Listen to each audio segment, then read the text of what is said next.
Assalamualaikum warahmatullahi wabarakatuh. Perkenalkan, nama saya Bani Adam Maliksan, uh, mahasiswa Universitas Terbuka dari Prodi Sistem Informasi dengan nomor induk mahasiswa 04793597. Pada video kali ini saya akan melaksanakan tugas 2 dari mata kuliah Keamanan Jaringan STSI 4404, di mana melaksanakan dua tugas utama pada tugas 2 ini, yaitu tugas pertama pengamanan jaringan, yaitu praktikum konfigurasi not overload, kemudian pengamanan jaringan yaitu praktikum konfigurasi VPN site on site, site to site. Pada praktik ini saya dibekali sebuah panduan, yaitu panduan praktikum 2 dari UT tersendirinya. Kemudian langsung saja saya akan melaksanakan praktiknya. Untuk praktik ini memerlukan sebuah aplikasi Cisco, kemudian juga berupa file paknya yang sudah disediakan oleh Universitas Terbuka. Langsung saja. Yang pertama,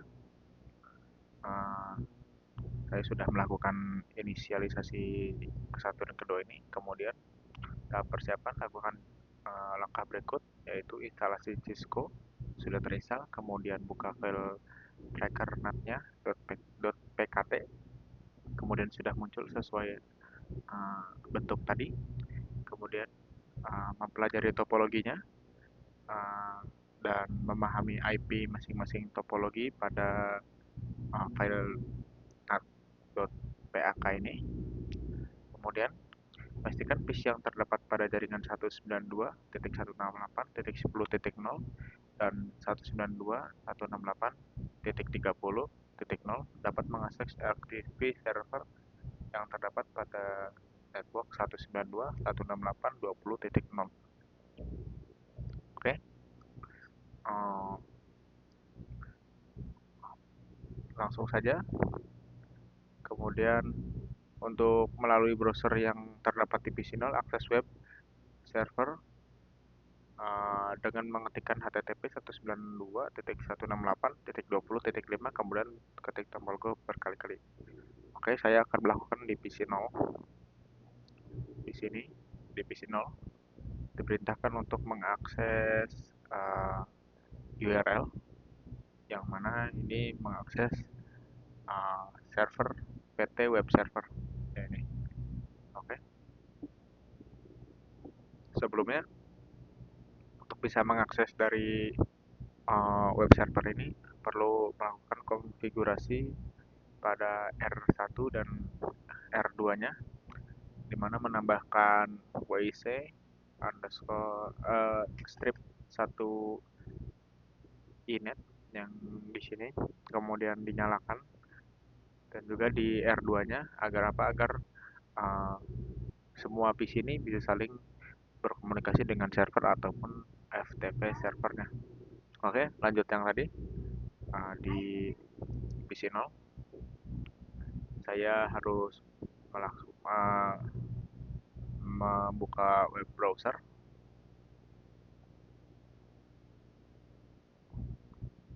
Di sini sudah kebuka.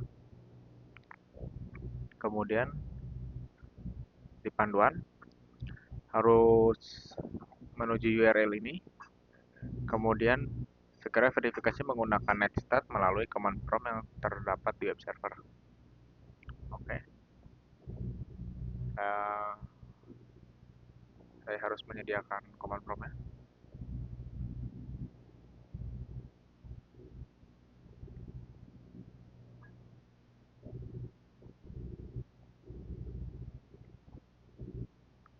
Di sini mengklik http .2/192.168.20.5, kemudian pencet go. Oke, di sini netstat. Nah, di sini jelas bahwa ketika kita mengeklik netstat di command prompt-nya web server, di sini bisa terlihat bahwa si IP-nya PC0 itu terlihat ya, dapat diketahui oleh web server, yaitu PC0 yang melalui switch 3, switch 3 dan R1 ini bisa terlihat di sini 192.168.20.5.80. Jika kita show info di sini mirip sekali 192.168.30 kemudian 5. Oke. Kemudian setelah gambar 8 di sini sama ya. Kemudian melalui command prompt PC4 akses FTP 192.168.10. Nah, oke. Di PC4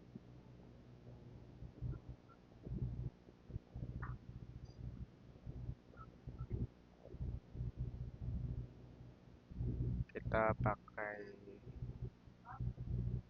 command prompt. Oke, ini di close dulu yang web server dan PC0 dan sediakan FTP server command prompt.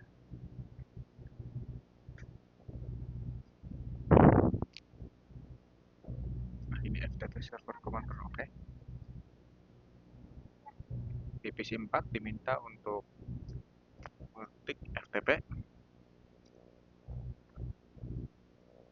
kemudian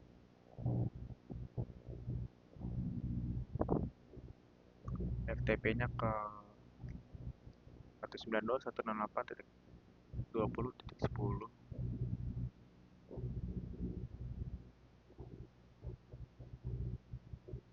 192.168 titik mana tadi? Titik 20 titik 10 titik 20 titik 10. Di sini bisa masuk, kemudian saya ketikkan ID-nya dan passwordnya UT. Oke. Dan saya cek apakah di sini masuk.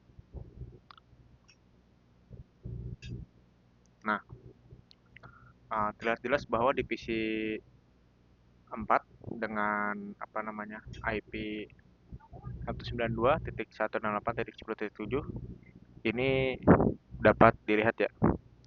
Kalau misalnya kita buka yang FTP server command prompt ini dapat terlihat IP-nya secara jelas dan gamblang.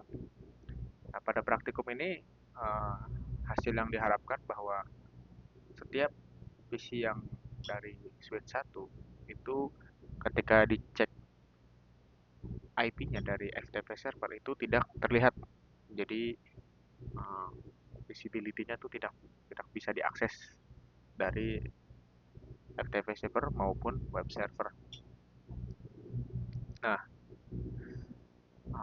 sama bahwa di sini dapat kelihatan ya kalau IP-nya itu sama 192.168.10.7.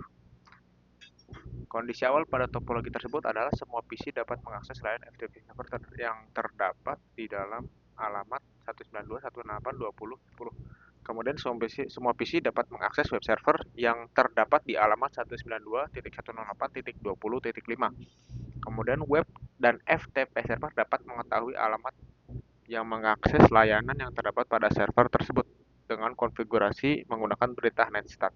Dan ini sudah dipraktikkan tadi bahwa benar semuanya sama seperti ini. Oke, masuk ke inti utama pembahasannya, tahap konfigurasi. Skenario yang digunakan pada praktikum ini adalah melakukan konfigurasi NAT pada R1 sehingga dapat memenuhi kondisi berikut. Semua PC yang terdapat di jaringan 192.168.10.0 dapat mengakses layanan web dan FTP server dengan memanfaatkan fitur NAT sehingga web dan FTP server tidak mengenali alamat pengirim asli yang berasal dari network 192.168.10.0. Kemudian semua PC yang terdapat di jaringan 192.168.30.0 dapat mengakses layanan web dan FTP server Tetapi web dan FTP server masih mengenali alamat pengirim yang berasal dari 192.168.30.0. Berarti di sini yang titik 30 adalah dari switch 3 ya, dan titik 10 dari switch 1. Nah, jadinya pada intinya gimana caranya si switch 1 ini, golongan dari switch 1 ini tidak dapat diketahui IP-nya secara langsung oleh web server dan FTP server. Mereka hanya bisa mengetahui IP-nya si R1 ini. Jadi tidak perlu sampai sini pengetahuan mereka, cukup sampai sini saja dengan menggunakan akses NAT overload. Oke, konfigurasi pada R1. Di sini pada R1 masuk ke CLI-nya, kemudian masuk ke routernya. Di sini, oke, untuk kemudian melakukan konfigurasi pada R1 atau R1 di CLI-nya. Di sini sudah masuk CLI. Kemudian lakukan konfigurasi dengan settingan seperti ini. Yaitu nah, dengan enable, kemudian configure terminal.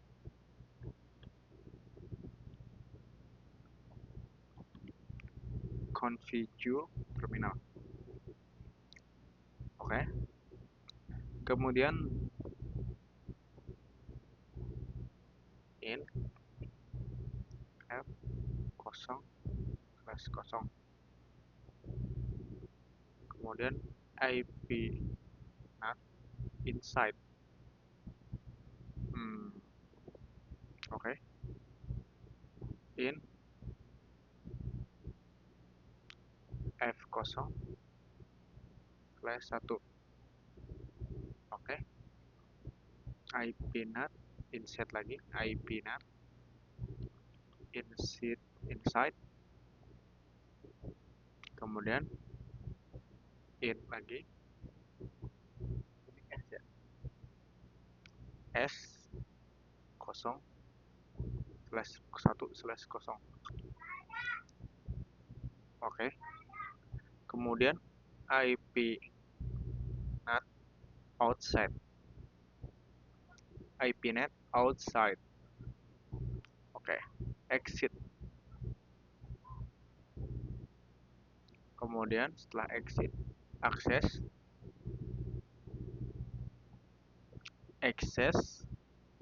/list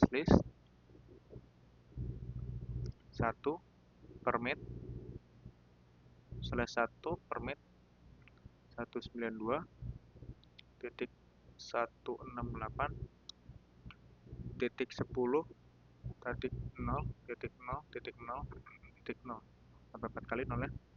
Kemudian titik 255. Oke, saya ulangi. Access list 1 permit 192.168.10.0.0.0.255. Oke.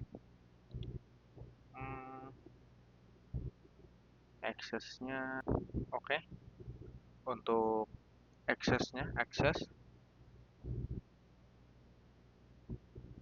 list 1 permit 192.168.10.10.0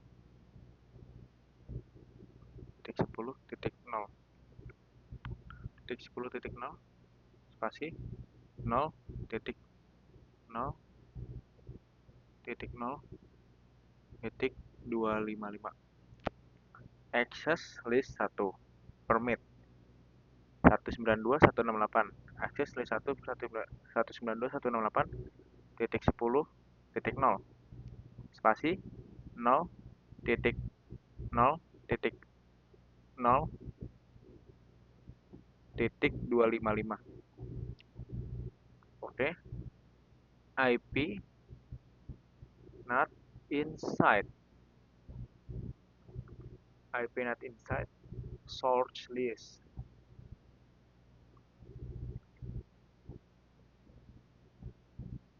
Source 1 in S0/1/0 overload. Oke, ulangi lagi. IPNet inside source list 1 in ini spasi ya.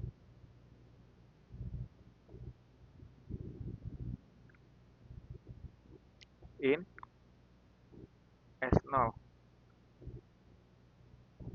slash 1/0 slash 0 spasi overload. Ulangi, IPNet inside source. IPNet inside source list 1 in S010 overload. Oke. Kemudian setelah ini exit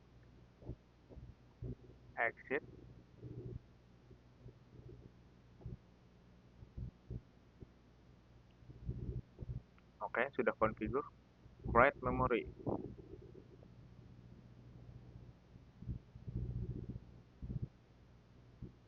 Write memory.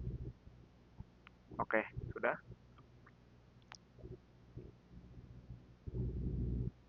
Kemudian setelah sudah bisa disilang. Nah, untuk pembuktiannya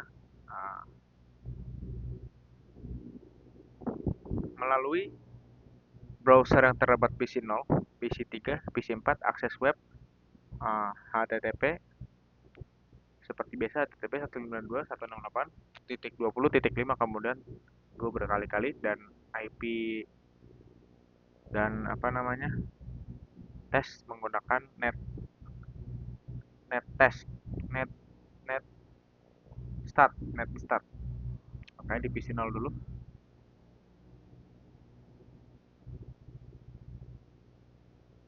Kemudian di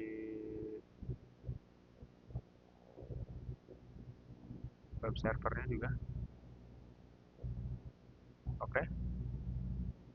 Di PC 0 HTTP kayak tadi.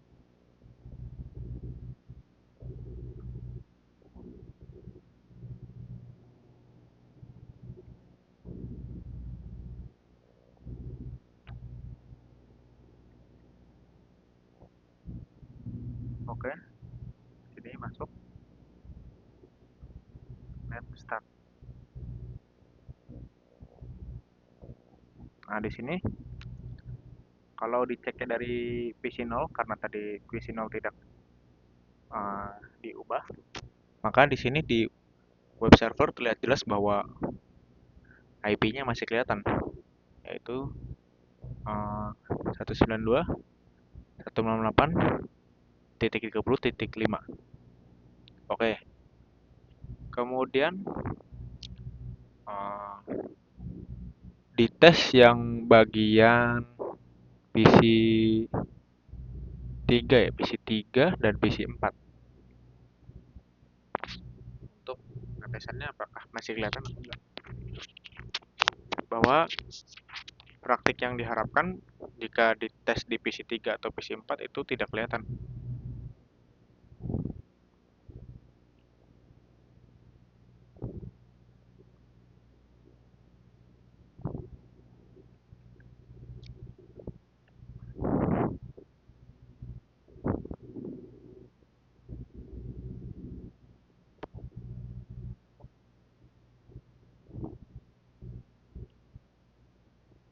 Not start. Aduh, sebentar.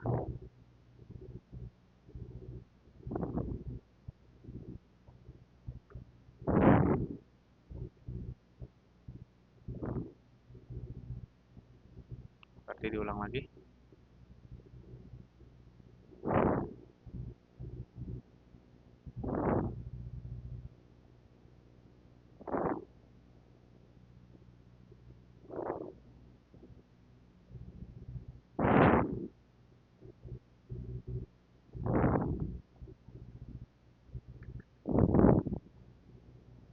sini net start. Nah, di sini terlihat jelas bahwa yang mengaksesnya PC 4 atau PC 3 juga, terlihat jelas bahwa IP-nya di web server itu terlihat tidak IP asli dari si PC-nya. Di sini 192.168.50.1. Nah, di sini merupakan bukan IP dari ketiga komputer ini, atau ya IP-nya merupakan IP dari si R1. Jadi web server hanya mampu membaca IP atau mengetahui IP-nya itu bukan IP utamanya, tapi hanya mengetahui di IP satu saja mentok. Oke. Kemudian di sini sudah jelas ya, kalau di web server itu tidak kelihatan. Nah, bagaimana dengan di FTP server? Pertama, dicek dulu FTP server. Buka dulu command prompt-nya.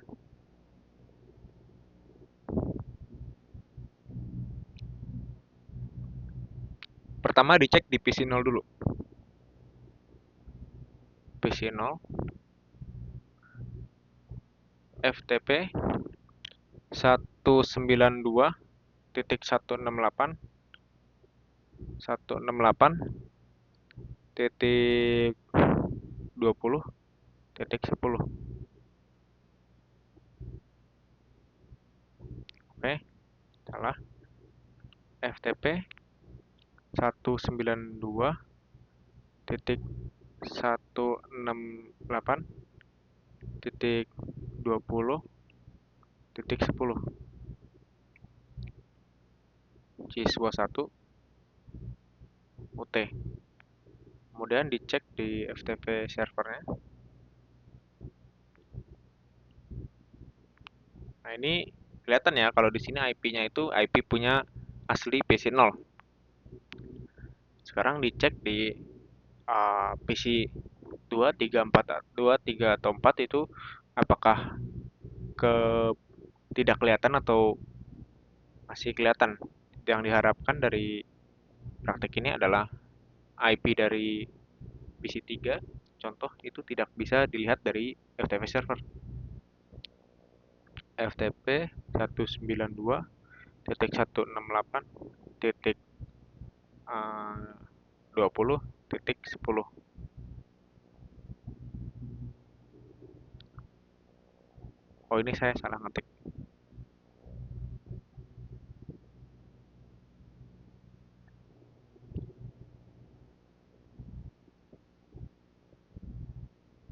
FTP 192.168.20.10. Oke, siswa 1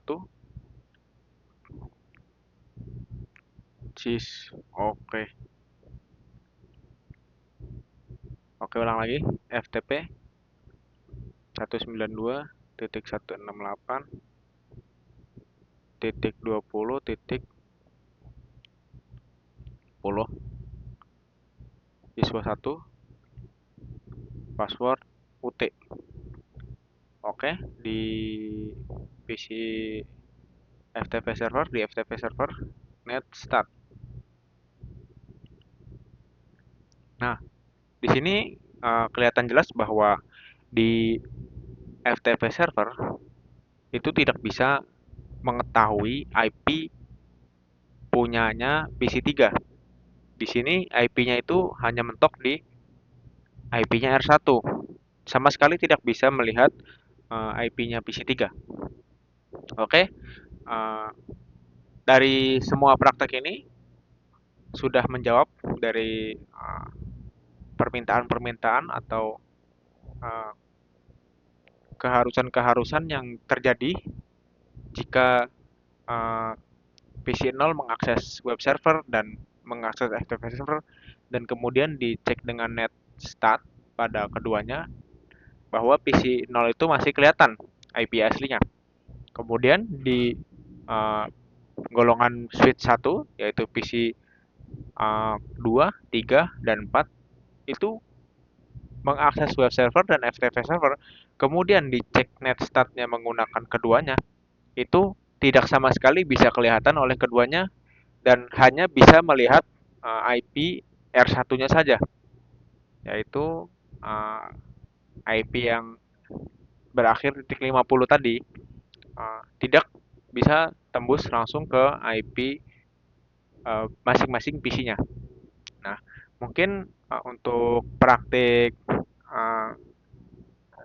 net overload seperti ini, kurang lebihnya mohon maaf jika ada kekurangan atau maksud dan penjelasan dari saya. Sekian, terima kasih.